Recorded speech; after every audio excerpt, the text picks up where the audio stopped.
Bum. There it is. What's up, y'all? How's it going? Happy Sunday. Happy Sunday. It is hella humid, and I hate humidity, so I'm hella sweaty. But that's okay. How's everyone doing? I hope everyone's day is going well. Doesn't I hope everyone's day is not as gloomy as the weather is today. Um, and I hope everyone had a good week. Happy Heritage Month. We're halfway through it. Happy Mental Health Month, Mental Health Awareness Month, Happy Jewish Heritage Month as well. All the months, all the celebrations, we are here for it. Um, yeah, we're just gonna hang out for a little bit, get everyone settled, get everyone started, get me settled. Cheers to y'all. We have a unbranded hard seltzer. Cheers. Ooh, man, this light always freaking makes me sweat. But welcome to stream. Welcome to Grandma's house. I am your host, Grandma Sean, as is always. But today we're making a beet salad dish. Beet salad. Yeah, I traditionally don't make a lot of salads for my like recipes, but this one's a really cool one. I really fell in love with beets after making this recipe because they are delicious. But we're gonna continue on with our Feast of Resistance kind of menu that we have planned for y'all today. It's a really cool tidbit of history. We're gonna talk about the Oxnard Strikes of 1903, which kind of, I guess, follows the Chinese Exclusion Act of 1882. And there's a lot of overlap or like kind of results, reactions, or yeah, things like that came out of the Chinese Exclusion Act that kind of led to where we were within the Oxnard Strikes. For those of you who are new to the channel, welcome. Thank you for coming. But we are, well, let me introduce myself. I am Grandma Sean, as I like to go by. I try not to use the chef moniker because I don't own a restaurant yet. But I am not classically trained. I am self-taught chef that cooks, whatever I want. But this month we're really focusing on highlighting Asian American stories, Asian American history, by way of food. So we're creating unique dishes, original dishes that all talk about various points in Asian American history. We have covered things like the Chinese Exclusion Act and how the relationship between Chinese and Irish immigrants. Vincent Chin. We did Vincent Chin last week, and this week we're gonna be doing the Oxnard Strikes, which really highlights Japanese and Mexican immigrants and agricultural laborers and labor unions. And we have a couple more in store, but the Feast of Resistance is an event that I adapted from this book teaching about Asian Pacific American, teaching about Asian Pacific Americans, which is a book that I guess had studied or was part of the curriculum in ways when I was in college, taking my APA studies classes. So we're doing that for this month. It's gonna be really exciting. I think it's really important to learn about our histories. But speaking of which, quick shout outs to Jason Chu at Jason Chu Music. Follow all of his socials. I think he's at Jason Chu Music everywhere. But he just released an album called Face Value, FACEVALUE. If any mods are in chat, please, if you could link it. If not, we'll throw out a link later on. But he did a really cool project on Asian American history as well, integrating rap and hip hop into to tell Asian American stories as well, Asian American histories. Um, There's the motorcycle. But yeah, or he's a good friend of mine. He's a rapper based out in LA. You might know him from his projects like Night Market. Him, and his group did that song that got pretty viral called "Bag That Bow." They've been featured on various shows and movies and Asian American like media. So they were I know one of their songs or a couple of their songs got into Warrior. They got a couple other things going on. But really, really cool project. I've been listening to it on repeat since it came out on Friday. So really, really cool. Please check it out. Please support our fellow creators who are really doing the most, right? Doing what we here at MSG want to do as well. And to continue pushing these narratives, to continue educating Asian American history, to continue, I guess, cultivating our Asian American culture as a whole, and really trying to reshape American culture as a whole, like holistically. But enough talk. Let's kind of talk about the Oxnard Strikes of 1903. So I guess to start off with the Oxnard Strikes, we really have to talk about California and agriculture as a whole. So California, before the Chinese and Mexican immigrants came, was predominantly a wheat grazing agricultural society. So, which means that they predominantly grew wheat as their main source of income, I guess. Later on, they tried raising cattle, and when Chinese laborers and Mexican laborers came in, they were able to work the land in order to make it California the agricultural mecca that we know it as today. But in after 1882, the Chinese Exclusion Act, a lot of the Chinese immigrants had basically were forced to leave the states, and so there's an influx of now Japanese laborers because the white farm owners, had to basically replace their cheap laborers, their cheap Chinese laborers, and they sought after the Japanese immigrants. And Japan being a land that's also pretty bountiful for the agriculture, they used their knowledge of irrigation networks and set up irrigation networks all across California. What's up? What's up? Strongish Goal 9? How you doing? Welcome. We're gonna be talking about some Asian American history right now, but we were just talking about California and its agricultural history. I'm doing good. This week was a bit rough, I would say, in the mental health department, but I've been healing. I've been taking some time for myself, and cooking is part of my healing process. So I'm excited to share this with y'all. I hope you're doing well. Happy Sunday, and happy Asian American Heritage Month. Happy Mental Health Awareness Month. Happy Jewish Heritage Month. But yeah, back to the story. The Japanese set up irrigation networks in California, which really made California, which was basically desert, right? California, you think of it as before you think of it for like LA and all the agricultural mecca that it is now. It's Monday for you. Where are you based? That must mean that you are across the world. Wow, that's crazy. Ireland, yo, nice to see you. We just did a recipe earlier this month that kind of talked about Irish culture, Irish immigrants to the U.S. And their relationship to Chinese immigrants. So really cool to see some folks from Ireland. Welcome. But yeah, so California is like desert and mountains, right? So you can imagine it's not really great for growing produce. But after the Japanese had used their knowledge to set up irrigation networks, they were really able to grow a lot of rich produce out there.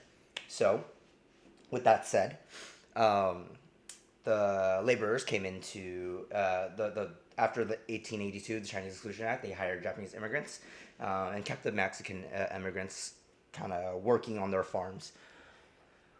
What was the recipe? Oh, no worries. Don't worry about interrupting. The recipe was an egg foo young recipe, which was egg foo young. If you're not familiar, is one of the classic Chinese American takeout dishes.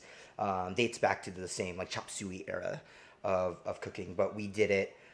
We did egg foo young, which is essentially, if you're not familiar with it, it's kind of like a fried egg omelet, if you will, filled with like a bunch of vegetables and meats and whatever. And in the States, it's topped with a brown gravy. like a Chinese style brown gravy, which in China is non-traditional, but in the States, because there is a lot of Western and French influence in their cooking, Chinese immigrants, when they were making this dish, they thought that they needed a sauce on the dish to sell it to the white Americans. But this egg foo young dish we did with cabbage, potatoes, and bacon, very Irish, and topped it with a parsley cream sauce, also very Irish. And we used that to kind of talk about the hardships that both Irish and Chinese immigrants both face from white nativists, and how both groups had to tackle assimilation in different ways, and all the different strife and struggles that the two groups of people kind of endured, and how, in a way, they were kind of forced against each other. But you can. Thanks for the follow. Thanks for the follow goal. Yeah. So, anyways, we are okay. So now we're in Japan. We're in California. Japanese immigrants have come in. Mexican immigrants have come in. And in the 1900s, or I guess a little bit before, the Oxnard brothers opened up a sugar beet factory. Thank you. I hope you're talking about me when you found a good person, because I am a good person. But yeah, so the Oxnard brothers, they opened up a really big sugar beet factory. They opened up a sugar beet factory, and there goes the motorcycles again. I'm in New York, so you'll hear traffic all the time. But the Oxnard brothers opened a sugar beet factory in California. Sugar beets were the primary source of sugar, sucrose, for America at the time. So they opened up this factory to cultivate sugar beets in order to isolate sucrose from it and sell it. They employed the WACC, which I have to remind myself what that stands for. WACC is the Western Agricultural Contracting Company. It's a company that basically employs people, and their employees now go into work for the Oxnard brothers. So the WACC employed originally Chinese and Mexican immigrants, but one of the Chinese immigrants.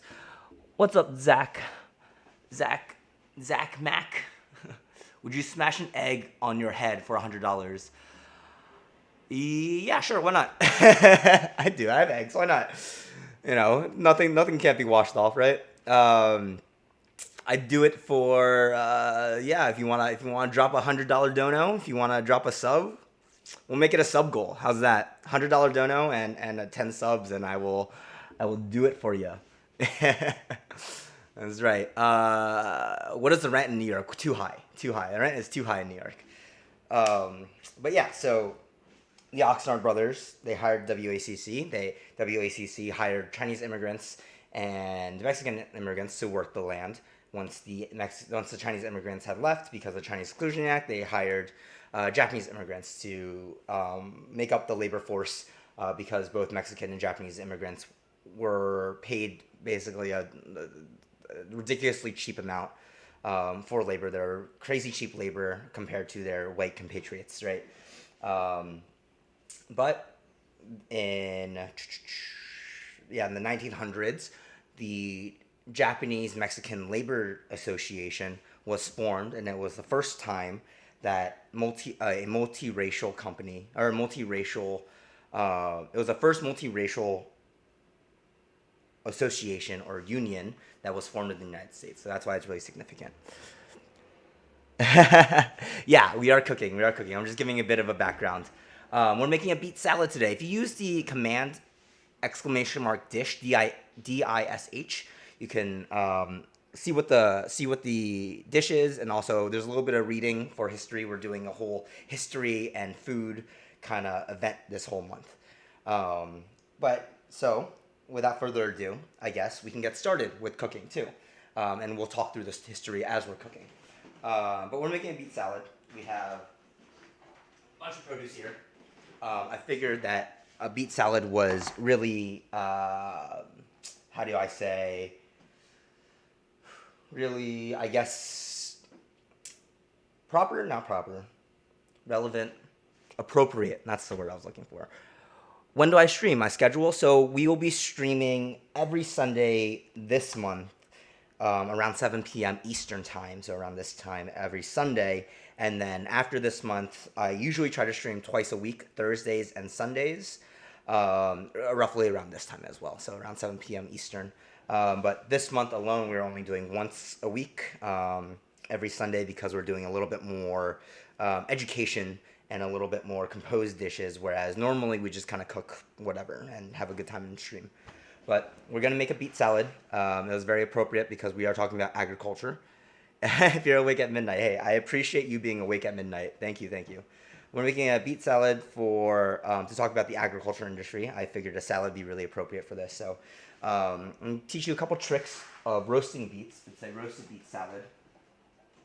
This is a technique that I've kind of taken and learned from Serious Eats. I believe Kenji developed this recipe where he takes tinfoil, large piece of tinfoil like this. These beets have been washed and scrubbed.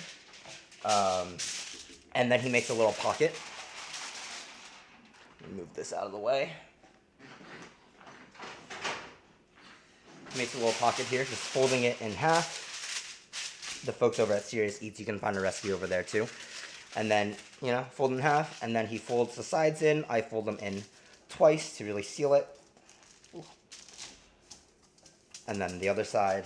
And then that leaves a little pocket on the top where I can feed in my beets. All right, a little pocket now. So for my beets, we are going to roast beets. It doesn't matter how many you have, however many you have. I have 4 beets right now. I'm in the city. I am in the city. I am in New York City, not New York State. Chilling out here. But yeah, so the beets go in to this pouch. We're gonna add oil. Any oil you're choosing is fine. I'm using olive oil in this case. Drizzle in just a little bit of olive oil, just enough to coat it. We have salt. Ooh, my pocket fell apart. It's okay. I think it's just because it was a little too heavy. Totally fine, totally fine. We're not stressed about it. Cooking is not meant to be stressful. Those of you who think cooking is stressful, I think you're doing it wrong. So, again, make that little pocket, make sure it's sealed. Same with this side. I'm gonna throw in salt right on top, big pinch of salt. What's up, Kat? How's it going? Kat and Rue, nice to meet you, nice to see you. This is a tiny bit of MSG. Those of you who are scared of MSG, don't be. The thing with MSG is that you just have to remember it is sodium, which means that it is, so it does have sodium, just like salt has sodium. And if you use both of them in too much quantity, you have a risk of dehydration, right? Too much sodium will make you dehydrate. If you dehydrate, that's when you get headaches.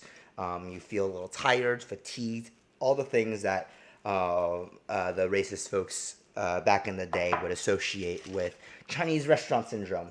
And this is pepper. This is white pepper. You can use black pepper. I just had white pepper on hand. And then what you do, seal it up like this.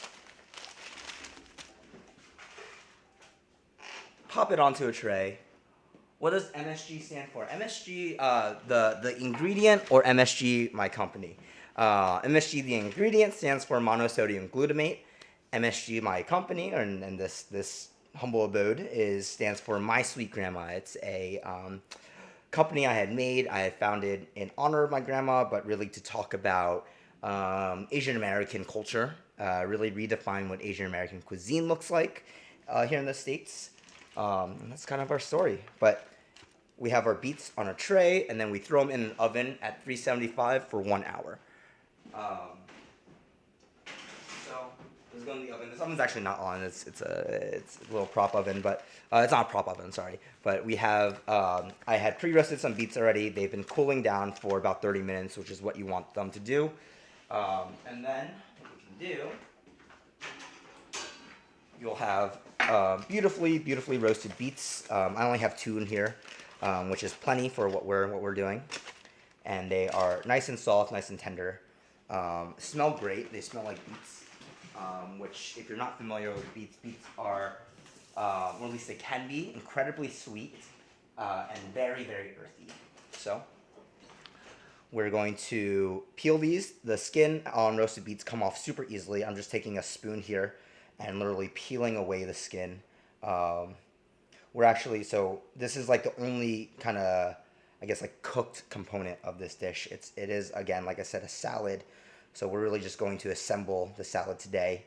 We'll teach you hopefully some plating tricks. I will say, I specialize in what I like to say, grandma cooking, which means my plating is not always on par of those, 3-star Michelin chefs, but we're getting there. We're learning.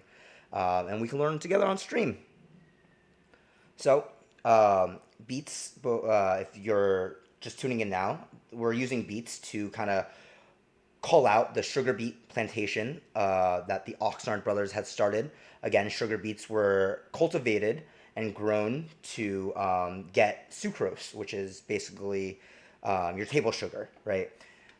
Sugar beets were a high source of sucrose back in the day before, I guess, sugarcane came to the States.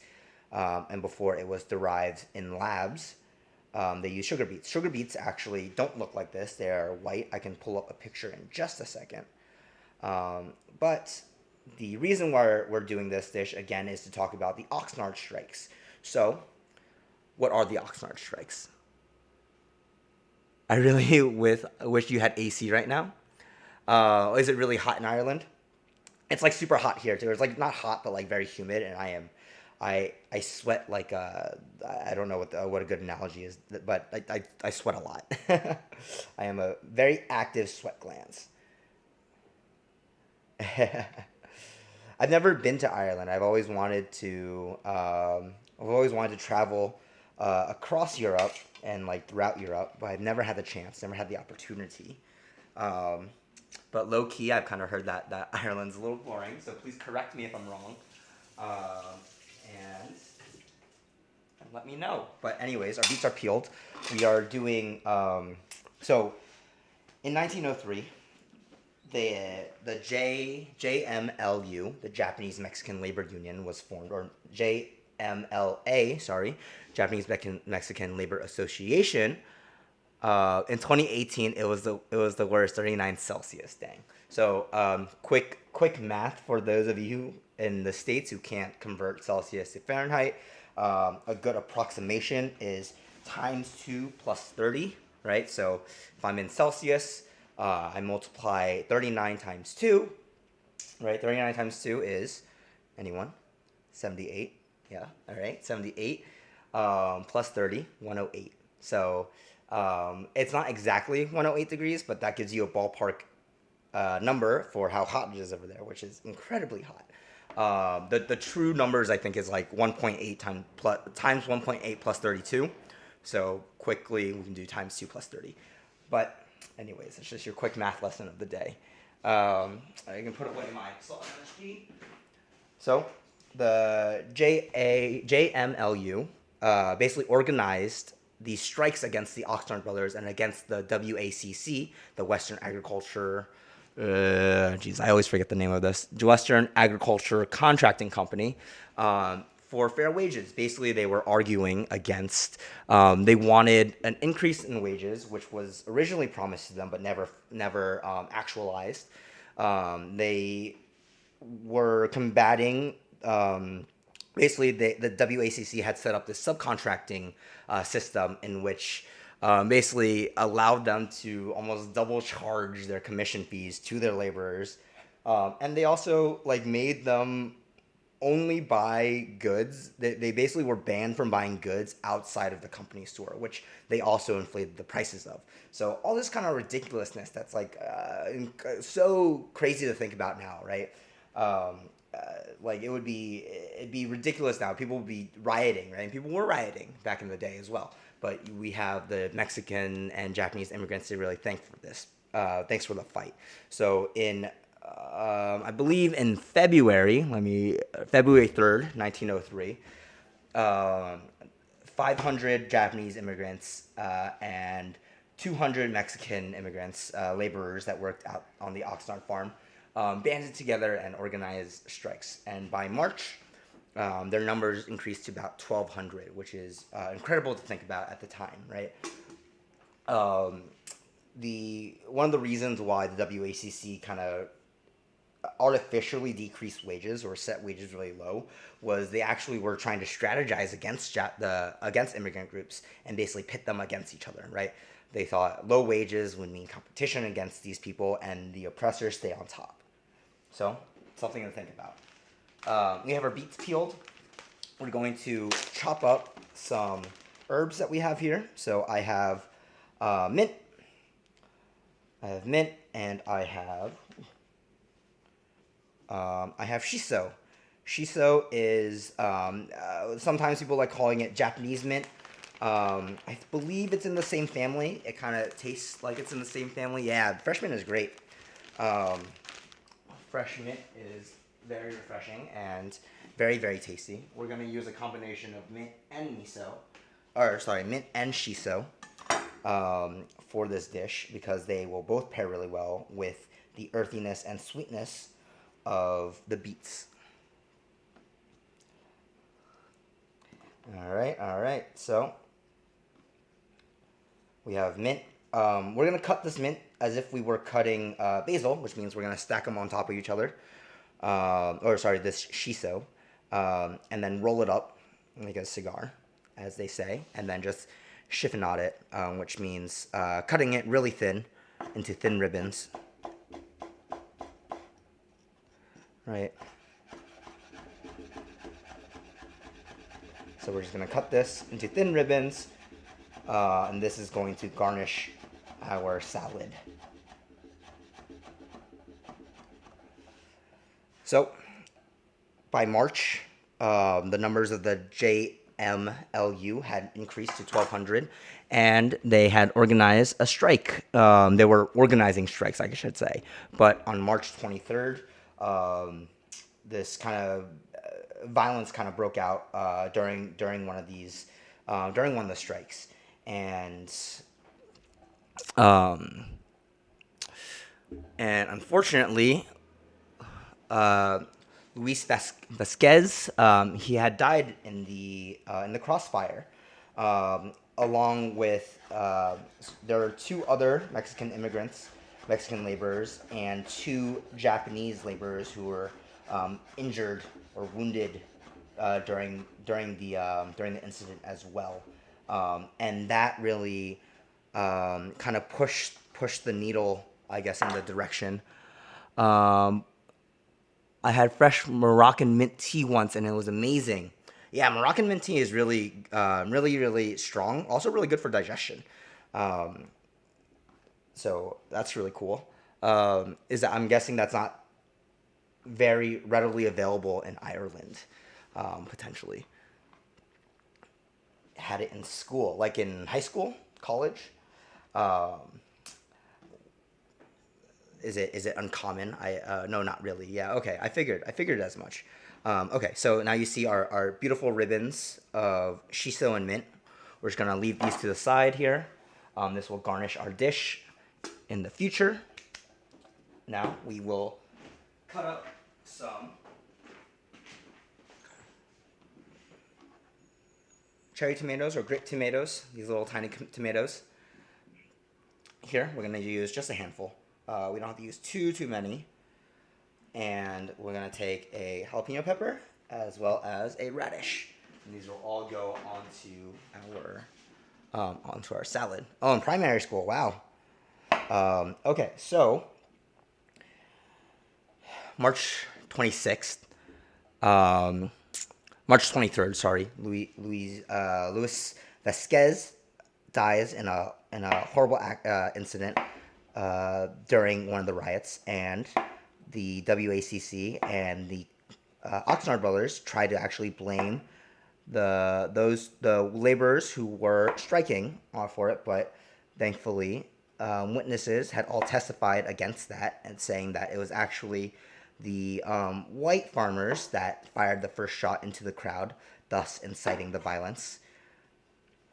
And that's what really pushed, allowed, I guess, or pushed the WACC to agree to the terms of the JMLA.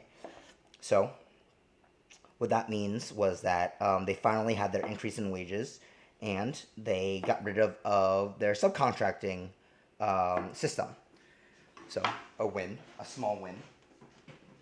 But really the kicker here is that after this,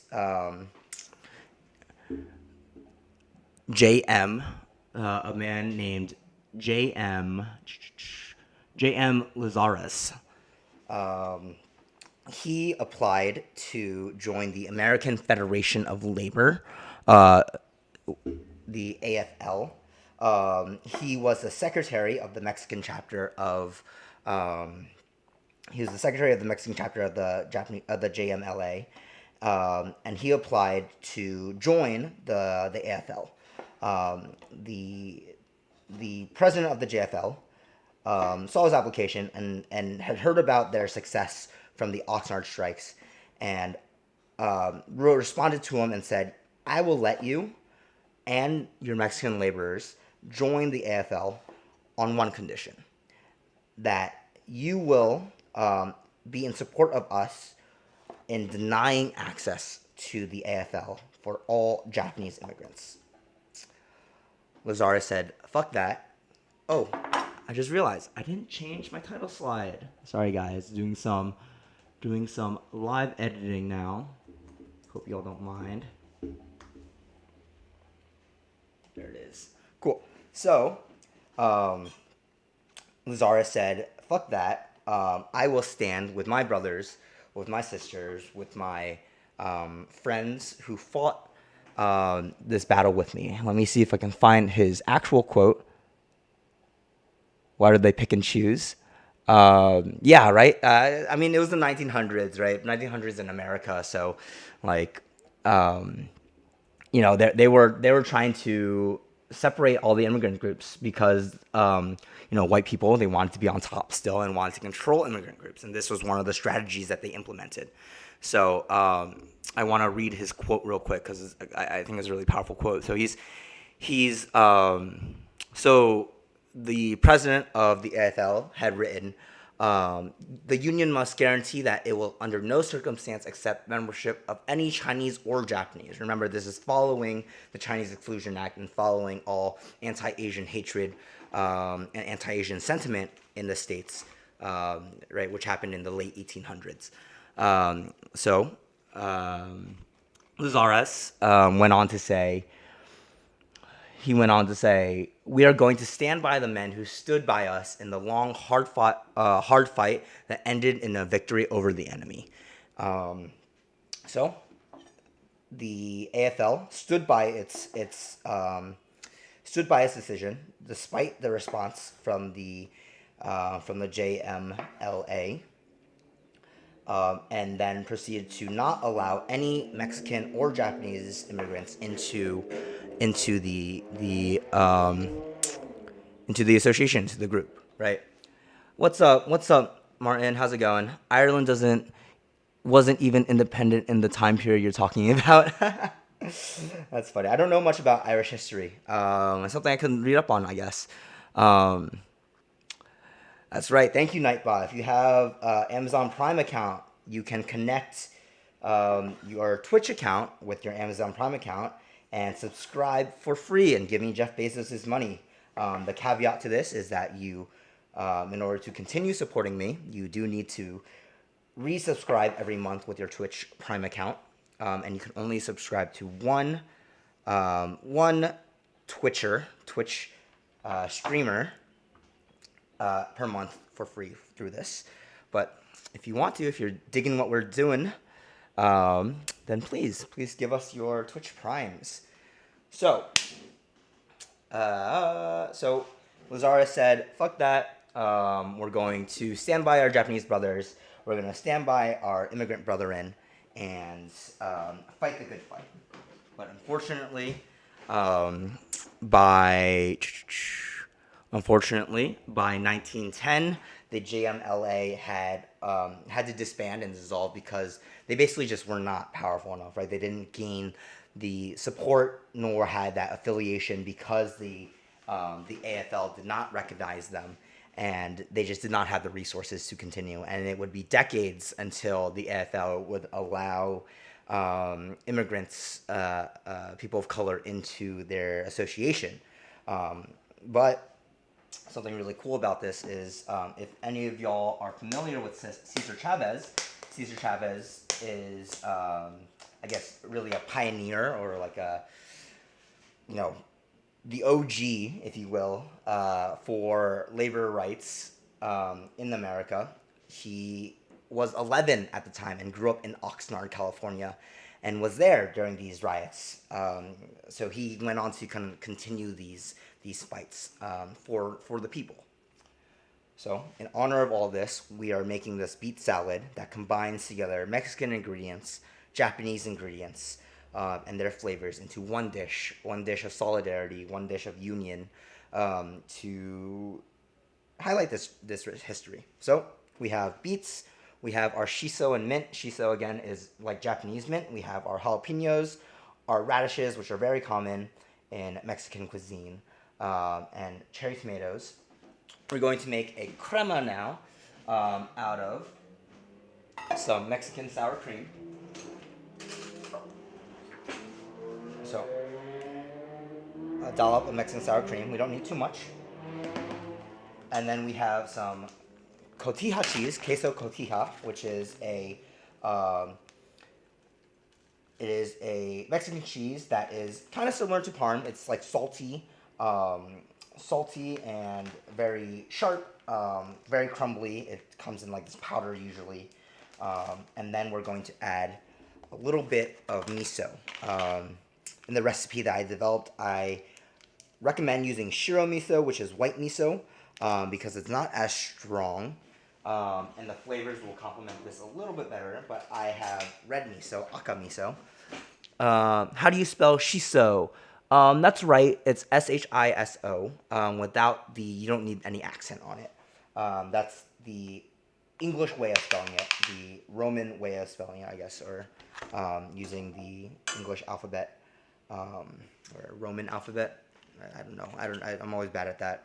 But that is correct. If you can't find it, in the same family is the Korean perilla leaf. That is basically Korean shiso, or shiso is Japanese perilla. This beet salad is fire.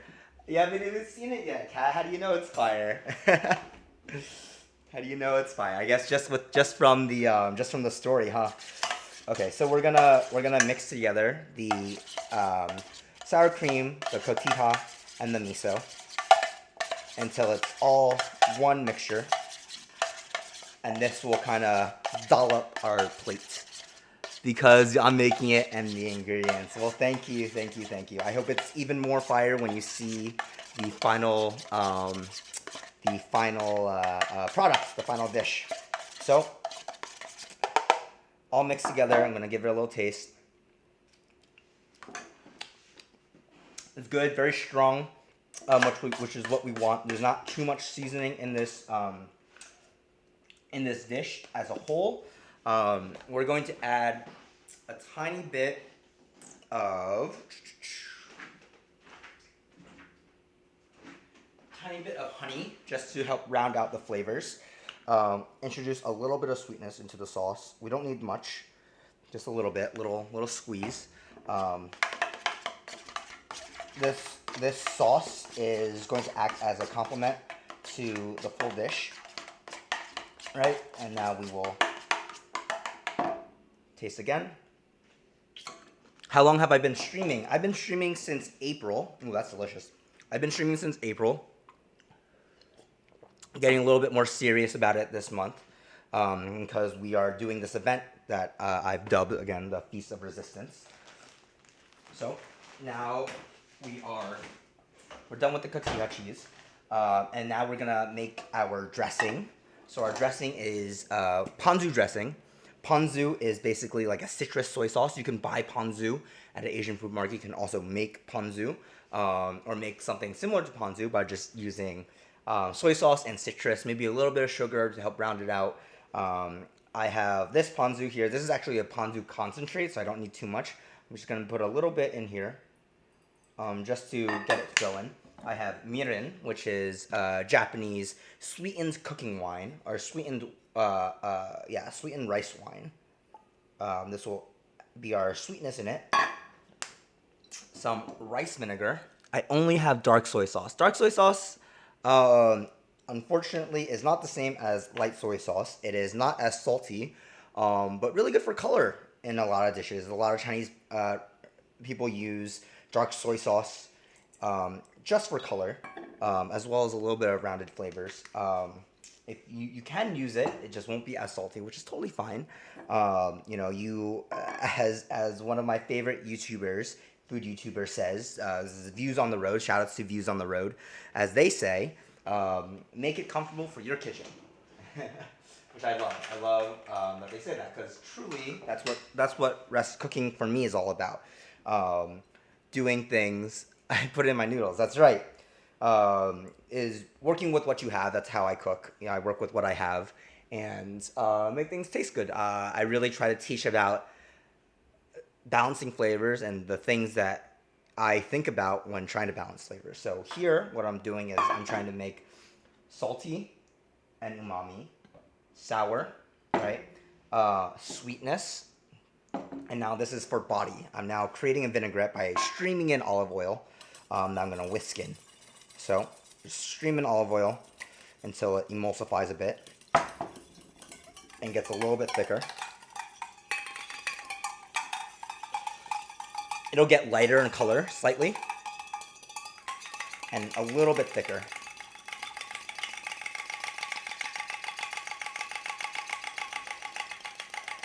All right. Ooh. All right, and we're there. If you can see, I don't know if you can see, but it is thick.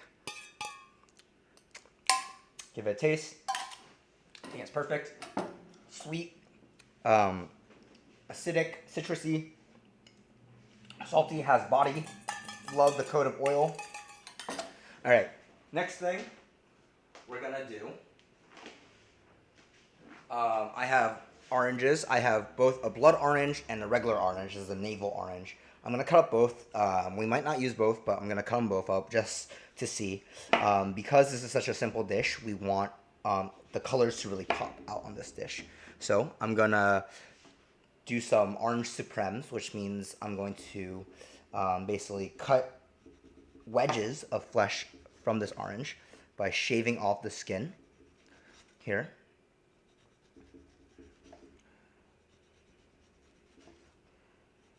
Just like this, pretty quickly. You can use any citrus, like a sweet citrus. So you don't want to use like a lemon or a lime because you won't want to eat the full like meat by itself of a lemon or a lime. But you can use oranges, grapefruit. I guess that's really maybe like a pomelo if you have that, or any like local citrus that you all have that is delicious. So I have an orange here. My orange scraps can go in the trash.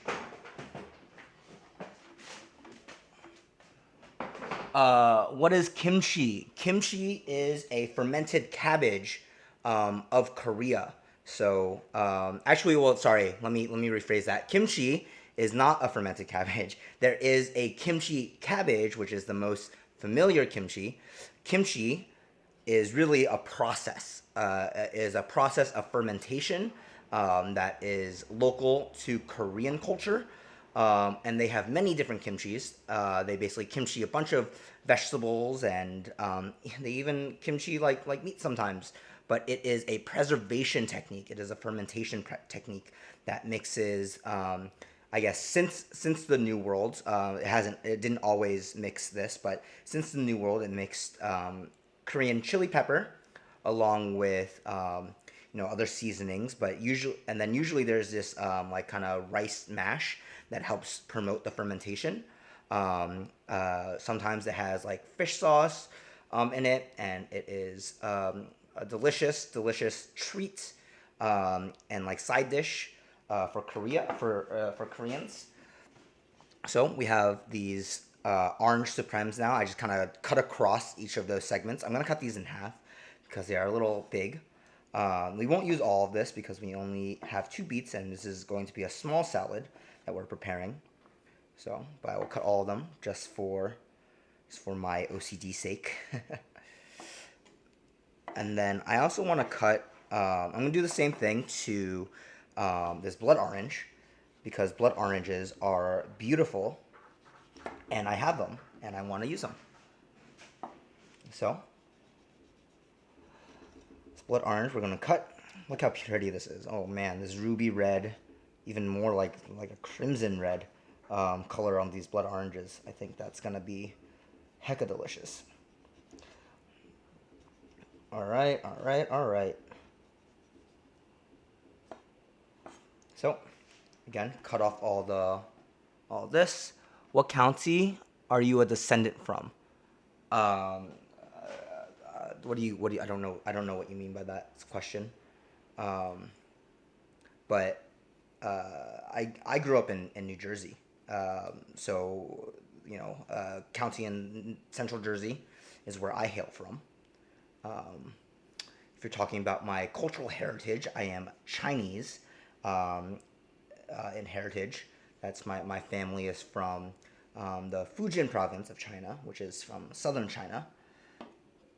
But I was born and raised in America, and I identify with my Americanness, my American identity the most prominently, I should say. So, again, these blood orange supremes that we're doing, again, just cutting around the natural segments, these lines, these white lines here, just to get these like really nice pieces out of the blood orange. Just be careful to not cut all the way through, and wash your hands, of course. Ooh, there we go. So, blood orange. These supremes are smaller, so we'll keep them that size. I think these look really pretty. And now, country. Yeah, like I said, my parents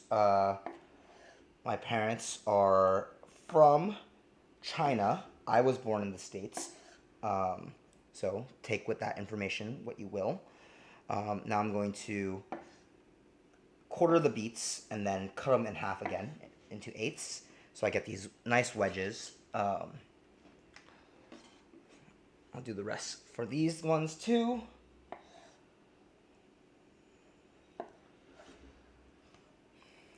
These beets are so tender, they smell so good, and I cannot wait to eat these. All right, so we're basically all done with the dish. Now we just have to assemble, which is insane, right? It's like so quick. Let me wash my hands real quick. Wipe my board so we can plate.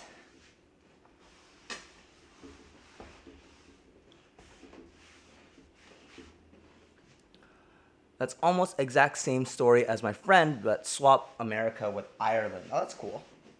Are they Fujianese as well? I have not met any Fujianese people from Ireland. To be honest, I have not met many people in general from Ireland, but that's really cool. So we have our plate here. This plate was made by Annie's Pottery. Shout out to Annie's Pottery. They are a local potter and they work out of St. Mark's in New York. You can check them out on Instagram, Annie's Pottery. If any of the mods are in here, you can link that as well. I'm gonna give this another mix just so that it's emulsified more. Again, give our border white, and now we're just gonna plate. So I'm not the best at plating, I will say, but I do have some tricks up my sleeve. So we're gonna take a dollop of the cotija, crema, and miso, and then take the back side of the spoon and just kind of give a little smear like that, right? So now it looks like this. And then we're gonna decorate this with our beets.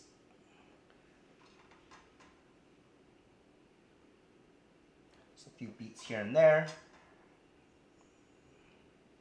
We'll do about 5 beets, 4 beets for this plate. And then we'll add our tomatoes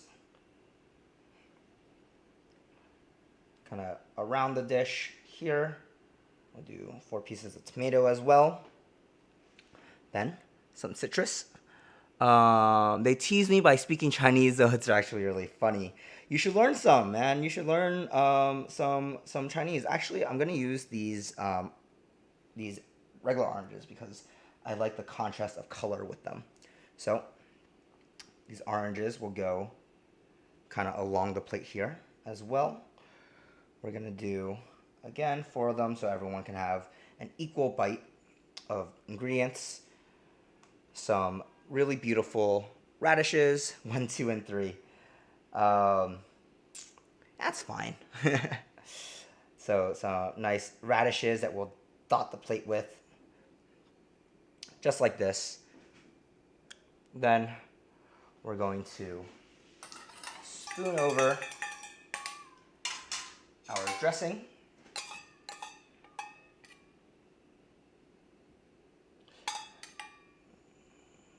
Spoon this dressing over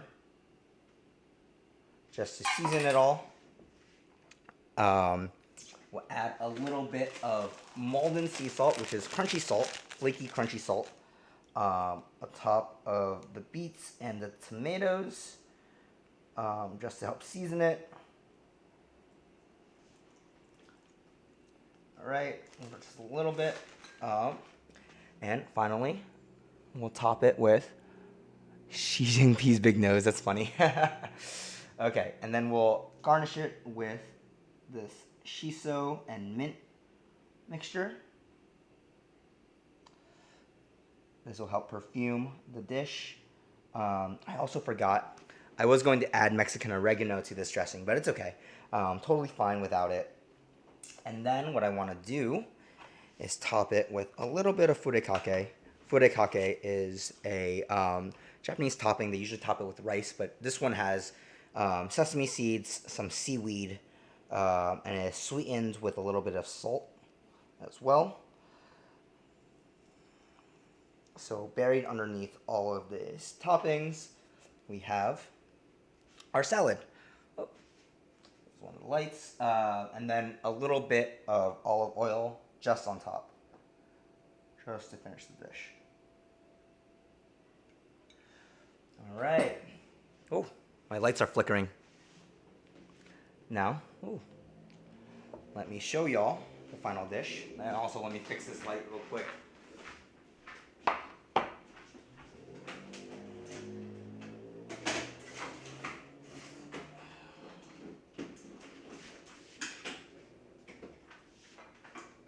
All right, no worries. Is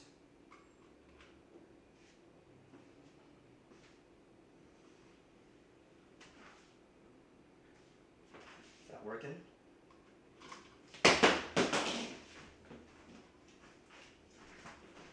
All right, let me show y'all this dish now. Can y'all see it? All right, here's the dish. I'm tilting it a bit, so it's kind of spilling a little bit, but that's the dish. This is our beet salad dish, inspired by the Oxnard grape strikes of 1903, talking about, thank you, talking about the Mexican and Japanese labor unions, their history of solidarity and unity to fight against their laborers in the grand scheme of things, in their American their journey in America. We're gonna try it now, give it a taste. I'll tell you kind of what I'm tasting, what I'm looking for. So I want a big bite, a perfect bite of everything in here. So shiso, radish, there's a tomato underneath here, a bit of orange. That looks yummy. Thank you. This is also completely vegetarian, Cindy. So perfect for you.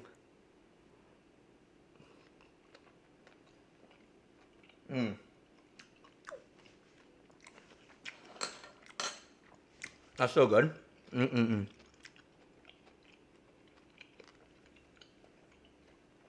My favorite part of this is the shiso and mint. It's you don't need the recipe. We're gonna post a recipe. I still have to finish it, but we're gonna post a recipe pretty soon on our website. I'll send it over to you, Kat. Um, this is delicious. This is really good. Really simple recipe. A lot of fresh ingredients. It really just takes fresh ingredients and that's it, right? I forgot. Oh no, I forgot to top it with jalapeno slices for a little bit of spice. So my next bite will have a slice of jalapeno, and you can see me die from the spiciness. But completely optional. I was topping this before with yuzu kosho, but I wanted to. I found that yuzu kosho had this like kind of weird, like aftertaste, or introduced kind of weird aftertaste into it. So I wanted to use fresh peppers, fresh jalapeno peppers to, again, pay homage to the Mexican laborers, and add more of crunch and more like kind of fresh spice instead. But this is delicious. Again, my favorite part really is the herbs in this. I love the herbs.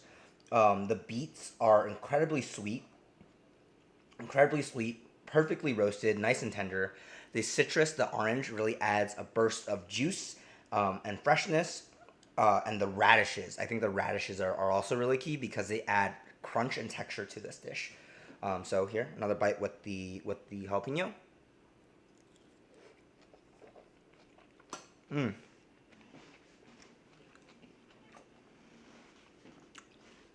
Mm. That jalapeno is so nice with it. It adds like a spice to it, right? That wasn't there before. It really wakes up your palate. The mint and shiso work perfectly with beets. Wow, good dish for sure. Very good dish. The cream, the crema, you don't need a lot of it, and it is very strong. So the amount that we use is I think perfect. Maybe we can add like a dollop more. Um, ooh. Mm-mm-mm. Yummy, yummy. Man, a good salad. Full of history, full solidarity. Kind of perfect food for Heritage Month. Mm-mm-mm.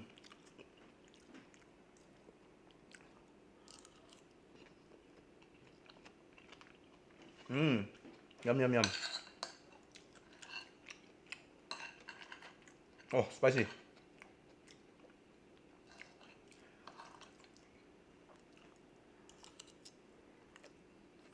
You should cook at 1 a.m. Why not?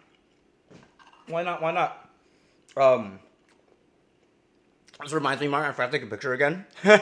So I will replate this and take pictures of the full process. Actually, fuck, I forgot to take pictures of the full process too. Don't yell at me. But I will do it just for you. We're lucky that this is a salad, so we don't have to. This is not too much to take pictures of, which is good. Mm.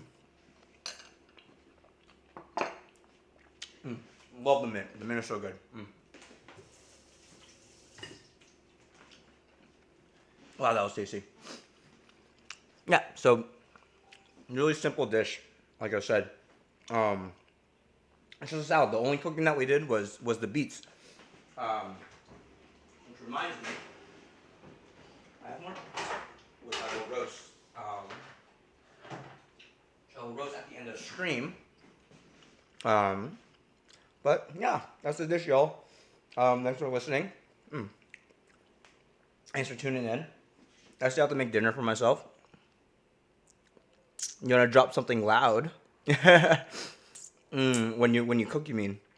Have a good evening. Thank you. Hope you rest up. Thank you for joining all the way from Ireland.